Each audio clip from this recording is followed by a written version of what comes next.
Welcome back to The Price of Business. I'm your host, Kevin Price, talking to you about you and your business. Got to tell you, I don't know anyone really quicker on his feet in these interviews than Steve Beaman.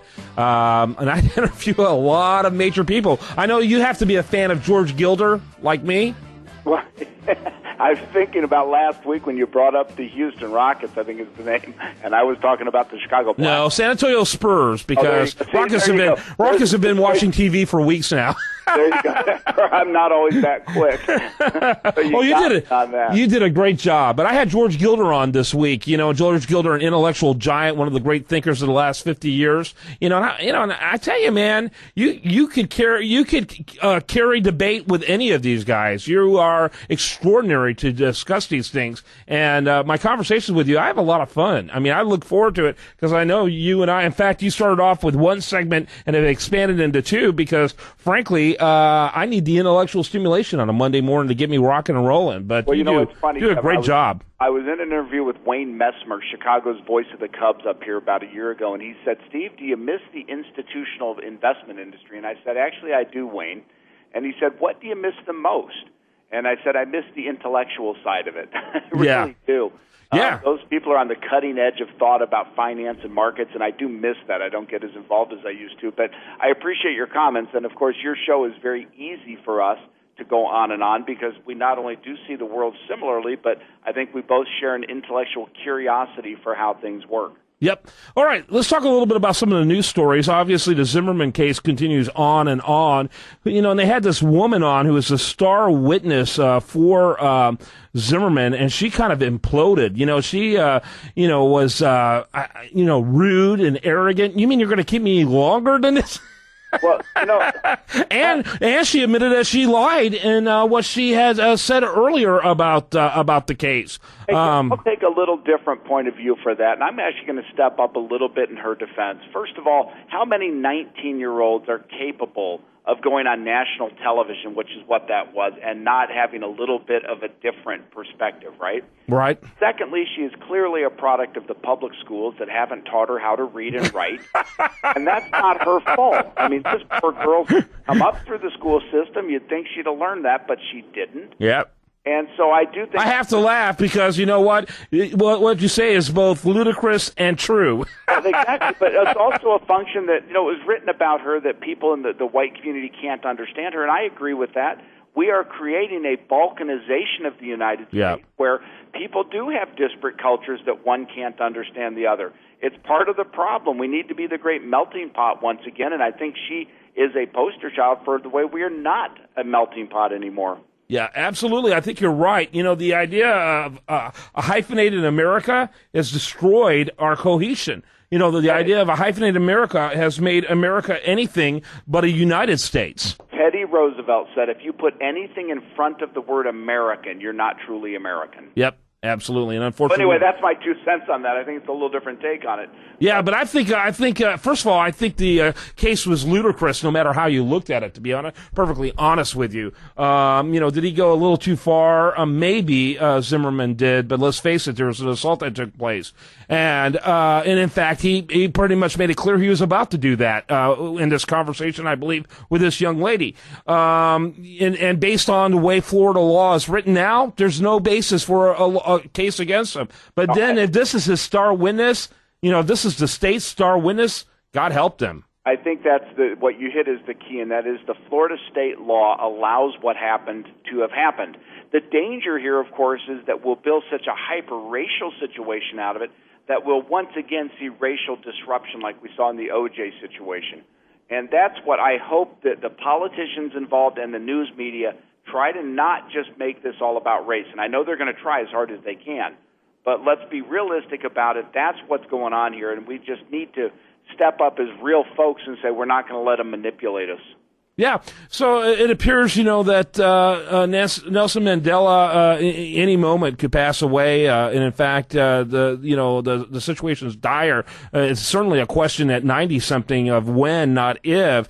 A lot of talk that South Africa, which let's face it, I was pleasantly surprised by Mandela's rule over South Africa. I was worried about it being more like Zimbabwe, which has been a complete nightmare. But at the same time, the transition's been very, very difficult. South Africa's growth is nothing like it used to be and continues to struggle. But there's a lot of talk that if Mandela passes away, the whole country could spiral, particularly in the economic front. What's your thoughts about that? Well, I think you're right. Nelson Mandela is one of those people that when he came into the public eye many years ago, a lot of folks thought, oh, this is just a rabble-rouser. Well, in fact, he turned out to be quite a statesman, and he was able to navigate South Africa through a terrific transition.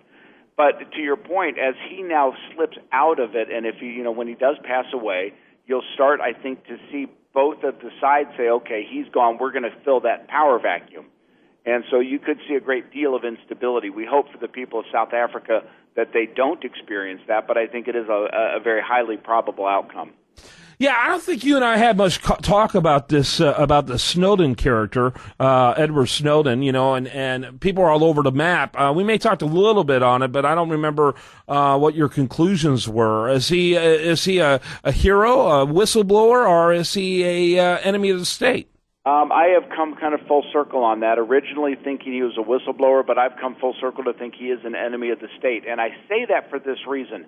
If he were a whistleblower and stayed for protection within the United States, I would have empathy for him and say he was trying to do the right thing. But the fact that he ran first to communist China and now over to Putin in Russia, which is a direct slap in the face, of the United States, I think it is coming more and more clear that he's an enemy of the state. He's out for his own ego. And he did this not for the benefit of the country, but rather to build his own self-image. Okay. So let's talk about the immigration issue a little more about that. The amnesty bill, which passed the Senate. Afraid Rubio's chance to be president. Yeah, I think he said... he decided to be a leader in the Senate for the rest of his life. He is a backslapping coalition builder. People forget that he was the Speaker of the House in Florida. He I don't see him having the, I never saw him as a president, potential vice president, because let's face it, your main job is going to funerals, but never a president. And so, I agree with you. He's lost the base on this deal. It's now off to the House. What happens in the House? What's your thoughts on this? I think in the Senate's form it will be defeated. I think the House has a much more build the protections of the nation first, then offer amnesty. So I do think it will go back to the Senate to a conference committee, and I'm not sure that they'll actually be able to come up with a resolution. I'm not too worried about this particular bill.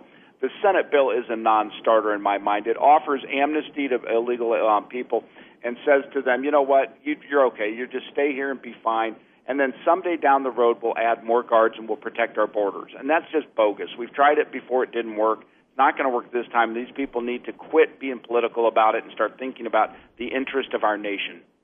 Yeah, interesting. I think that the House, the GOP's in serious trouble in the House if they acquiesce in this deal. If they don't make enforcement the first priority and amnesty the second priority, because there's been plenty of amnesty for the last 3 decades, what we have got to do is get some enforcement. We have got to protect American culture, and that sounds kind of xenophobic, but you know what? Cultures can't survive unless they maintain one. It goes back to the whole issue we had in the Trayvon case that we talked about, but when you look at the effect of the health care legislation and the really ignition that was for the Tea Party behavior in 2010, I think this immigration bill is going to do the same thing. And I think those politicians who aren't cognizant of that are going to suffer. Yeah. Talk a little bit to me about the Federal Reserve Governor Jeremy Stein said on Friday that the central bank's bond buying and zero interest rate hasn't created an unhealthy amount of risk taking in the financial system. Your thoughts about that? Oh, I think he's out of his mind. Yeah. There's a fundamental difference between an academic and a practitioner. And when the Fed is buying what is in effect all of the government's debt right now at $85 billion a month, they are artificially keeping interest rates down. When they stop doing that, you will see the equity markets come crashing down. You will see gold and the commodity markets react violently. And to that point, as proof of it, Monday, when Bernanke said we're going to slow down the bond buying, the market sold off precipitously. Right. It's only come back when they've now backed down those comments and said, okay, we'll keep doing it. But very similar to the price controls of 1973 and 4, we are building a bubble on interest rates, and when it pops, my fear is that it's going to be extremely ugly. Yeah, my fear as well. What do you think the main reason why interest rates are artificially low is in order for the government to be able to pay its interest on the debt? How big of a factor is that? Because you and I both know that's the only thing they pay is the interest on the debt. Yeah, Kevin, I don't think that's a problem at all right now. We have a $3 trillion budget in the federal government. About $300 billion of that's interest on the debt. We can cover the debt. The reason Bernanke's doing it is because our economy's not growing. I mean, the number that just came out was revised to about a 1.8% annual growth rate. That is not growth. And he's afraid if he lets interest rates go up, that will slip right back into negative growth, which it will. And so he's been doing everything he can to try to say, let's keep the economy going and growing until we get some resolution to these political problems that are causing the problem. All right, Steve Beaman is his name. I want to have a more lively discussion probably next week with you about the interest on the debt situation, because my understanding is actually considerably higher. It's like almost 20% of the entire budget is just the interest on the debt. But we'll have that conversation next week. It'll be something for us to look for. And since you are very, very astute and on your toes, I'm going to do my homework and bone up before then.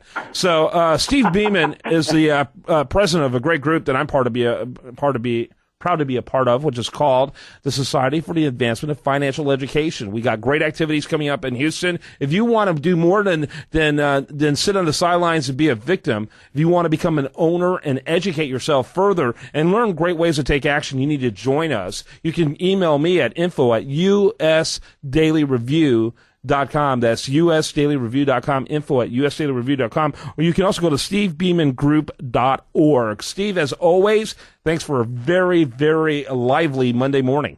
Hey, I appreciate it. It's a great Monday morning, and I'm glad you didn't ask me about Paula Dean, who I guess made the news, because I had to ask somebody this morning who that was. You can't know everything, buddy. If you're going to give up something to not know, that would be a good thing to give up. All right. Have a great week. You too. All right, when we come back, much more for you. I do want to remind you, best content here, it shows up over there at usdailyreview.com, including a great article by Steve Beaman. I'm Kevin Price. This is The Price of Business.